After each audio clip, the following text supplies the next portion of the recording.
панҷум ва ҳаштум чобуксаворон бо аспҳои зоти тоҷикӣ ва англисӣ маҳорати баланд нишон доданд. ҳамин тавр дар даври панҷуми мусофирро тай намуда соҳиби шоҳҷоиза гардид.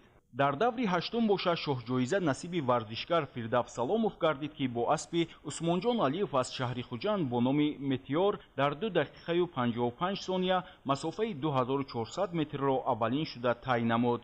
ғолибони ин ду давр дар баробари шоҳҷоиза ҳамзамон соҳиби медалу ифтихорнома, ҷом ва тӯҳфаҳои пулию молӣ гардиданд. ба ғолибони дигар даврҳо бошад аз ҷониби мақомоти иҷроияи ҳокимияти давлатии вилояти Суғд ва Федератсияи пойга ва бузкашӣ медалу ифтихорнома ва тӯҳфаҳои пулию молӣ тақдим карда шуд. барои тамошои ин мусобиқаи байналмилалӣ дар ипподроми Суғд зиёда аз 30 000 нафар мухлисону ҳаводорони ин намуди варзиш ҷамъ омада буданд. Красиво приняли, спасибо огромное. Мы уже вот Узбекистан и Таджикистан уже многие века уже живем бок о бок. Очень у нас сильные дружеские отношения. Также вот нас пригласили на этот великолепный праздник Навруз. Мы привезли своих лошадей, и вот сегодня проводим тренинги.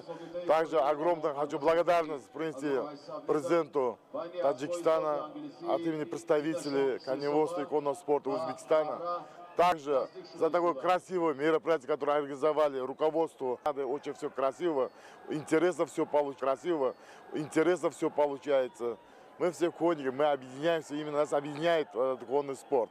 Мы также очень рады были, вот видели, вот мы также очень рады были, вот видели вот ваши конюшни, вот, лошади вот, чистокровные, ахалтекинские лошади, ваши тоже. Федерация вот, приезжает к нам, мы очень тесно сотрудничаем по именно линии, по ахалтекинским, по чистокровным лошадям.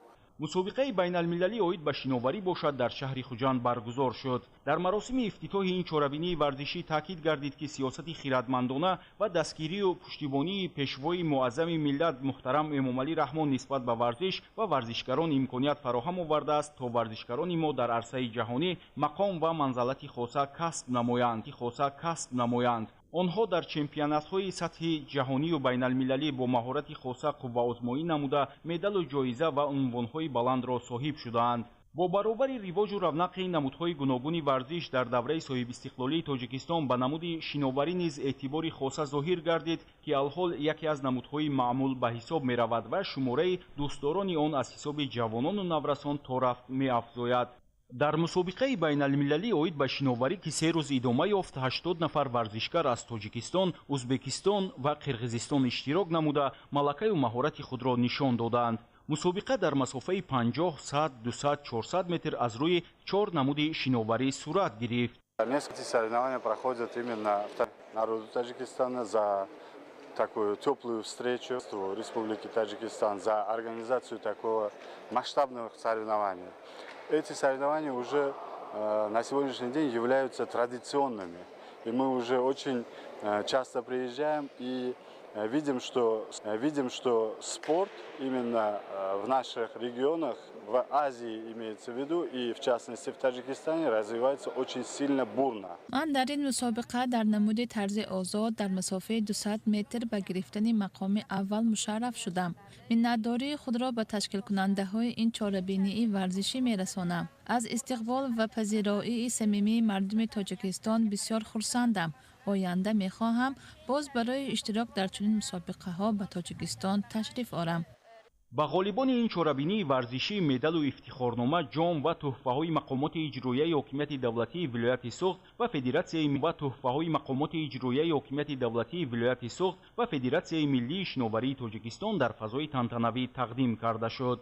мусобиқаи байналмилалӣ оид ба камонварӣ ҳам дар сатҳи баланд доир гардид. дар ин мусобиқа 40 нафар варзишгарони ҷумҳуриҳои Тоҷикистон, Узбекистон ва Қирғизистон иштироку маҳоратсанҷӣ карданд. ин чорабинии байналмилалии варзишӣ давоми 3 рӯз идома ёфт ва дар он беҳтарин варзишгарон ширкат намуданд ва дар масофаҳои аз 60 то 70 метр ба таври инфиродӣ ва dastavии омехта ҳам мардон ва ҳам занон маҳорати худро нишон доданд.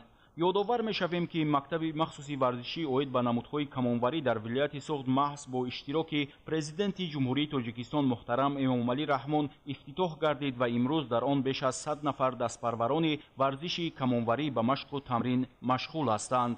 дар иншооти мазкур барои омӯзиши нозукиҳои камонварӣ тамоми шароити зарурӣ фароҳам оварда шудааст ва ба таъкиди масъулон сол ба сол теъдоди дӯстдорони ин намуди варзиш дар мактаб зиёд мегардад. дар мактаб барои тарбияи варзишгарони соҳибтаҷриба устодони соҳибкасб аз қабили қаҳрамони бозиҳои олимпӣ Зебинисо Рустамова кору фаъолият менамоянд. баргузории чунин мусобиқаҳои сатҳи баланди байналмилалӣ ҷиҳати мустаҳкам намудани риштаи дӯстӣ миёни варзишгарон, табодули таҷриба ва шарафёб шудан ба натиҷаҳои баланд заминаи воқеӣ мегузорад. این مسابقه‌های بین‌المللی بین دولت‌های همسرحد هم حاضر زیاد شده ایستاده است در تاجیکستان که این هم برای ورزشکارای ما خوب است چون که در اینجا خودشان رو چخیل آمادگی خود رو در مسابقه‌ها و قوه خود رو می‌سنجند. Я очень благодарна организационному комитету, который пригласил нас сюда на эти соревнования. Нас вот вчера приняли, разместили и в общем все условия и условия тренировок, условия соревнований. Эти соревнования, знаете, дают, во-первых, дружбу стран, дружбу народов и, естественно, рост спортсменам. Потому что любое соревнование это является спаррингом. Спарринг это когда спортсмен соревнуется с другим спортсменом и у него растет результат, потому что он видит соперников воочию. Потому что можно тренироваться дома и никаких результатов не добиваться, потому что соперников, потому что ты к соперникам привыкаешь. А тут новые люди, новые лица и новые соперники. И все равно это дает рост, потому что каждый хочет победить. пас аз натиҷагирӣ аз маҳорати варзишгарон ба беҳтаринҳо ҷом, тӯҳфаҳои арзишманд ва сипосномаҳои мақомоти иҷроияи ҳокимияти давлатии вилояти Суғд супорида шуд. ёдовар мешавем ки то рӯзи 27 март дар шаҳру ноҳияҳои вилояти Суғд боз 7 мусобиқаи байналмилалии варзишӣ доир мешавад. прокуратура яке аз сохторҳои калидии низоми давлат донистааст. 14 март дар Тоҷикистон рӯзи кормандони мақомоти прокуратура дониста шудааст. дар ин замина имрӯз бо иштироки кормандони сохторҳои мақомоти прокуратура чорабинии тантанавӣ баргузор гардид ки дар ҷараёни он муҳимтарин масъалаҳо шуруъ аз сатҳу сифати хизматрасониҳо то ба риояи талаботи меъёриву ҳуқуқӣ матраҳ карда шуд.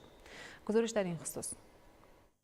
дар оғози чорабинӣ масъулон доир ба таърихи таъсиси мақомоти прокуратура хизматҳои бесобиқаи президенти ҷумҳурии Тоҷикистон пешвои миллат муҳтарам Эмомалӣ Раҳмон дар бунёд ва таҳкими мақомот дар даврони истиқлол, нақши мақомот дар барқароркунии сохти конститутсионӣ ва сулҳусубот дар ҷомеа, таъмини қонуният, тартиботи ҳуқуқӣ, мубориза бо ҷинояткорӣ, ҳифзи ҳуқуқу озодиҳои инсон ва шаҳрванд, манфиатҳои давлат ва ҷомеа андешаронӣ намуданд.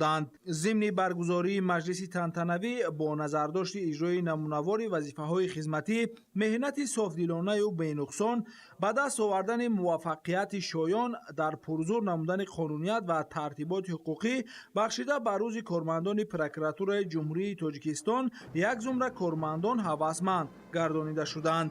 инчунин дар маҷлиси тантанавӣ тибқи тартиби муқарраршуда мутахассисони ҷавони прокуратура ки акнун дар роҳи хизмати содиқонаи қонун қадам диҳоданд, оид ба риояи содилонаи конститутсия, қонунҳо, беғаразӣ ва адолат, мубориза бар зидди ҳар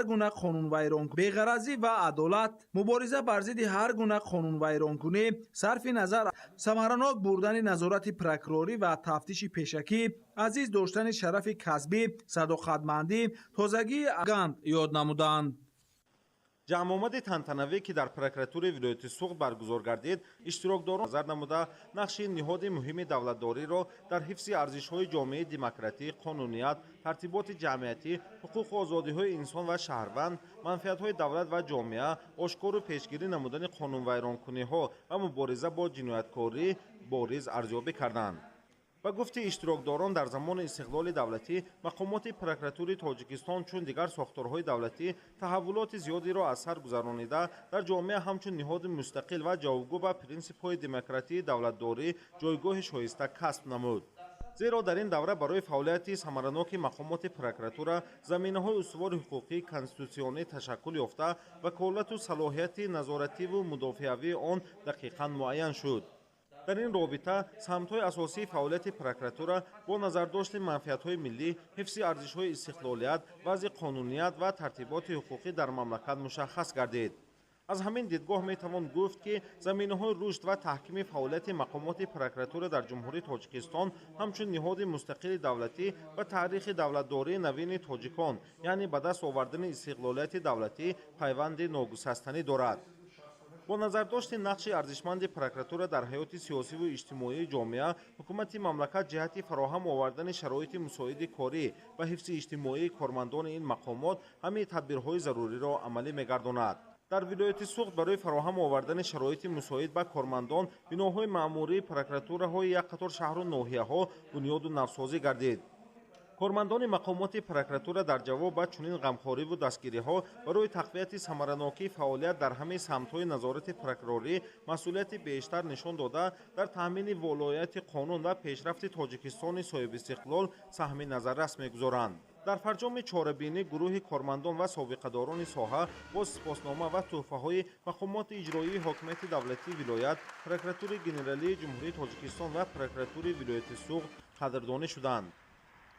мукаммалсозии низом дар фаъолият ва масъалаи таъмину баландбардоштани сифатнокии хизматрасониҳо вобаста ба талаботи меъёриву ҳуқуқӣ. мақомоти прокуратура яке аз сохторҳои муҳими низоми давлатдорӣ ба шумор рафта. вазифаи асосии он аз таъмини волояти қонун, таҳкими қонуният ва тартиботи ҳуқуқӣ бо мақсади ҳифзи мустақилият ва соҳибихтиёрии мамлакат, ҳуқуқу озодиҳои инсон ва шаҳрванд, асосҳои демократии ҳокимияти давлатӣ, вазъи ҳуқуқии мақомоти маҳаллии ҳокимияти давлатӣ ва дигар сохторҳо иборат аст. дар солҳои истиқлоли давлатӣ мақомоти прокуратураи Тоҷикистон чун дигар сохторҳои давлатӣ таҳаввулоти зиёдро аз сар гузаронда дар ҷомеа ҳамчун ниҳоди мустақил ва ҷавобгӯ ба принсипҳои демократии давлатдорӣ ҷойгоҳи шоиста касб намуд, хоса прокуратураи нақлиёти Тоҷикистон. дар заминаи ҳамоиши касбӣ таъкид гардид ки барои фаъолияти самараноки прокуратураи нақлиёти Тоҷикистон заминаҳои устувори ҳуқуқӣ ташаккул ёфта, ваколату салоҳияти назоратию мурофиавии он таҳким бахшида шудааст. дар умум самтҳои асосии фаъолияти прокуратура бо назардошти манфиатҳои миллӣ, ҳифзи арзишҳои истиқлолият, вазъи қонуният ва тартиботи ҳуқуқӣ дар мамлакат мушаххас гардиданд. ин аст ки заминаҳои рушд ва таҳкими фаъолияти прокуратураи нақлиёти Тоҷикистон низ ҳамчун ниҳоди муҳим бо дастовардҳои назаррас баҳогузорӣ мешавад. ҳамин тариқ аснои ҷаласа дар прокуратураи нақлиёти Тоҷикистон ки бо иштироки мутахассисон баргузор шуд, муҳимтарин мавзӯъҳои соҳавӣ бо масъалагузории дақиқ муҳокима гардид. дар ҷаласа ҳамзамон ҷиҳати андешидани тадбирҳои зарурӣ баҳри баландбардоштани сатҳу сифати хизматрасониҳо дар соҳаи нақлиёти ҳавоӣ ва роҳҳои оҳани Тоҷикистон маслиҳатҳои муфид дода шуд. идомаи ахбор. дар китобхонаи миллии Тоҷикистон маҷлиси платформаи миллии ҷумҳурии Тоҷикистон оид ба паст кардани хавфи офатҳои табиӣ доир шуд. тибқи иттилоъ соли 2024 дар кишвар 639 ҳодисаи ҳолатҳои фавқулоддаи дорои хусусияти табиӣ ба қайд гирифта шуда, дар 50 ҳолат иқтисодиёти шаҳру ноҳияҳо ба маблағи 161 миллиону 50 ҳазору 100 сомонӣ зарар дидааст. дар ин раванд аз ҷониби ҳукумати ҷумҳурии Тоҷикистон маводи озуқа аз қабили орд, шакар, равған, биринҷ ва дигар намуди маводи ғизоӣ ҳамзамон масолеи сохтмонӣ ба аҳолӣ зарардида ба маблағи умумии 50 миллиону 570 ҳазор сомонӣ дастрас карда шуданд. соли 2024 дар